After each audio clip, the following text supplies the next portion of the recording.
विद्याताई चव्हाण आहे तरी सभा तर झाली आहे, दणक्यात झाली सभा, सगळे पुरावे वगैरे देखील दिले. आता पुढे काय? पुढे जे करायचं ते निवडणूक आयोगाने करायचंय. निवडणूक आयोगाने मतदार याद्यांमध्ये एवढा मोठा घोळ झालेला आहे. दिल्लीला राहुल गांधींपासून आज राज ठाकरे असतील, उद्धवजी ठाकरे असतील, आदित्य ठाकरेजी असतील, शरद पवार साहेब असतील, सगळेजण सांगतायत. आणि हे नेतेच नाही तर सर्वसामान्य जनता मतदार सुद्धा सांगतायत की एवढा मोठा बोगस वोटिंग आहे, एवढ्या मतदार याद्यांमध्ये महाराष्ट्रामध्ये घोटाळा झाला आणि म्हणूनच हे सत्तेमध्ये आलेले आहेत. आणि बॅलेटवर निवडणुका घ्या ना, बॅलेटवर निवडणुका घेतल्या पाहिजे, कारण जगामध्ये कुठेही ईव्हीएम मशीन वापरलं जात नाही. आपल्याकडे सक्ती कशाला आहे? आणि त्यातले जे टेक्निशियन लोक आहेत ते आपल्याला सांगतायत की आम्ही तुम्हाला म्हणजे निवडणूक आयोगाकडे 45,000 रुपये भरलेले आहेत की आम्हाला एक मशीन द्या, आम्ही तुमच्या समोर करून दाखवतो कसा घोटाळा होता तो.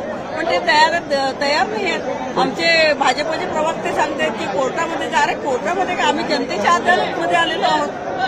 कोर्टामध्ये प्रत्येक गोष्टी घेऊन जाता येत नाही. निवडणूक आयोग ही स्वायत्त संस्था आहे. त्यांनी जर एवढा मोठा घोटाळा केला असेल तर त्यांनी त्याच्यात सुधारणा केली पाहिजे. 2 मागण्या आहेत, एक बॅलेटवर निवडणुका झाल्या पाहिजे आणि निवडणूक आयोगाचा जो घोळ आहे, हा जो भोंगळ कारभार आहे तो ताबडतोब थांबवला पाहिजे. त्याच्याशिवाय निवडणूक घेण्यात काही अर्थच नाहीये ना. आणि याचा पाठपुरावा आम्ही निश्चितच करत आहोत. आता जनता जागृत झाली आहे. धन्यवाद ताई.